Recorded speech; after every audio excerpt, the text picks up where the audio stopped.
Imaginez un instant. Vous êtes seul, dans une obscurité totale.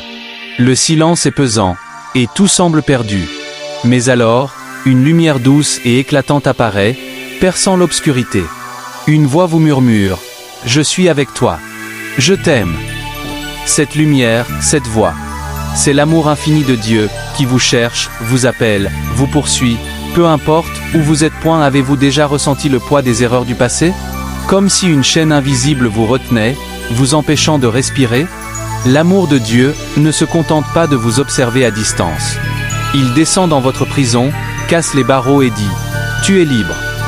Dans Romains 5h8, il est écrit « Mais Dieu prouve son amour envers nous, en ce que, lorsque nous étions encore des pécheurs, Christ est mort pour nous. » Imaginez un berger, perdu dans les montagnes, cherchant une seule brebis égarée. Il ne dort pas, il ne mange pas, il affronte les dangers. Pourquoi? Parce qu'il aime cette brebis. Dans Luc 15, 4-7, Jésus raconte cette histoire. Il dit « Si un homme a 100 brebis et qu'il en perd une, ne laisse-t-il pas les 99 autres dans le désert pour aller chercher celle qui est perdue, jusqu'à ce qu'il la retrouve?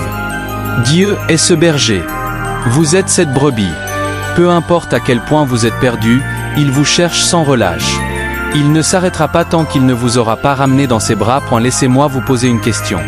À quoi ressemble un amour prêt à mourir pour vous? Ce n'est pas une simple émotion ou un sentiment passager. C'est un engagement, une promesse. Jésus a donné sa vie, non pas parce qu'il le devait, mais parce qu'il vous voulait.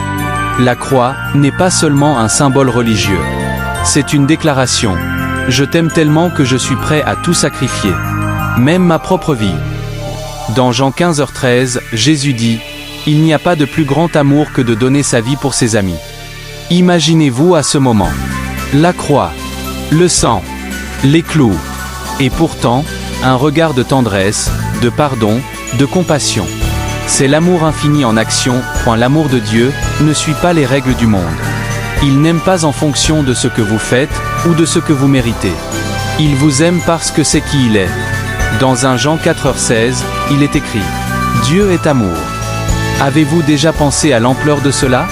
Un Dieu si grand, si puissant, pourrait choisir de gouverner par la peur, par la force. Mais il choisit l'amour. Pourquoi? Parce que son désir est de vous attirer, pas de vous contraindre. Quand vous acceptez l'amour de Dieu, quelque chose de profond se produit. Ce n'est pas un simple sentiment. C'est une transformation. Vos peurs s'estompent. Vos blessures commencent à guérir. Et une nouvelle vie s'ouvre à vous. Dans 2 Corinthiens 5h17, il est écrit « Si quelqu'un est en Christ, il est une nouvelle créature. Les choses anciennes sont passées. Voici, toutes choses sont devenues nouvelles. » L'amour de Dieu ne se contente pas de vous trouver là où vous êtes. Il vous élève. Il vous restaure. Il vous donne une raison de vivre, une mission, une espérance.